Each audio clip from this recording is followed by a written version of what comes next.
"You're wasting a scholarship spot," the dean told me. Now he's asking for a donation to keep the school open. I was 18, sitting in Dean Crawford's office at Westfield University. I'd just received a full academic scholarship, the first person from my neighborhood to get one. My mom cried for an hour, but Dean Crawford looked annoyed. He tapped his pen on my file. "Mr. Reyes, I'll be frank. This scholarship was meant for a student who could actually benefit from it, someone from a proper background who understands academic culture." I stared at him. "I have a 4.0 GPA and perfect test scores." He waved his hand. "Test scores don't measure character. Students from your neighborhood tend to drop out. You're wasting a spot that could go to a more deserving candidate." More deserving. Code for someone who looked like him. I clenched my jaw. "I'm not dropping out." He leaned back. "We'll see. I'm putting you on academic probation as precaution. One slip and that scholarship disappears. But I have a 4.0. For now. College is different. I'd hate to see you fail and waste everyone's time." That first semester, Dean Crawford made everything harder. My advisor was never available. Housing requests lost 3 times. I ended up in the oldest dorm with broken heating. Financial aid paperwork constantly missing. I worked 2 off-campus jobs, overnight warehouse shift, weekends at a restaurant, slept 4 hours a night. By sophomore year, still maintaining 4.0. Dean Crawford would pass me on campus, looking surprised I was still there. Junior year, he called me in. "Mr. Reyes, have you considered college isn't for everyone? Perhaps trade school would be more appropriate." I'd just been accepted into business honors program. "I'm staying," he sighed. "You're taking resources from students who could actually use them." I graduated summa cum laude. Dean Crawford wasn't at graduation. I started a tech company in my studio apartment with $3,000 saved. 2 years of ramen and an air mattress. By year 3, first major client. By year 5, we went public. 15 years after Dean Crawford told me I was wasting a spot, my company was worth $300 million.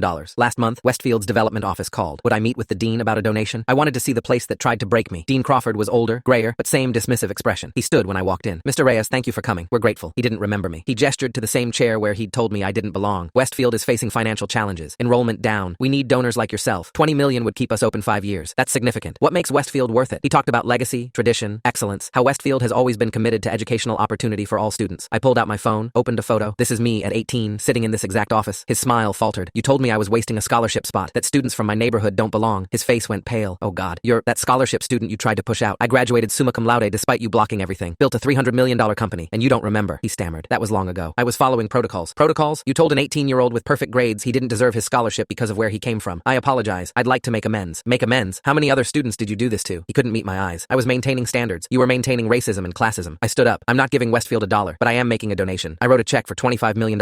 His eyes went wide. "This is going to Riverside Community College, the school that takes students like me and actually helps them. The school that doesn't tell kids they're wasting opportunities." His face crumbled. "Westfield won't survive without major donors. That's not my problem. You told me I'd fail. Now your school is failing and you want me to save it, but you don't deserve to be saved." I walked to the door. "You assumed where someone comes from determines their worth. I learned everyone deserves a chance. That's why I'm giving this to a school that believes it." 2 weeks later, Riverside announced the largest donation in their history. $25 million for scholarships for students from underserved communities. The press release mentioned how I'd been told I didn't belong. Westfield lost accreditation 6 months later. Dean Crawford took early retirement. The building was sold. But Riverside, they've sent 500 students to universities in the past year. Students who were told they didn't belong. Students like me. And not one administrator has ever told them they're wasting a spot.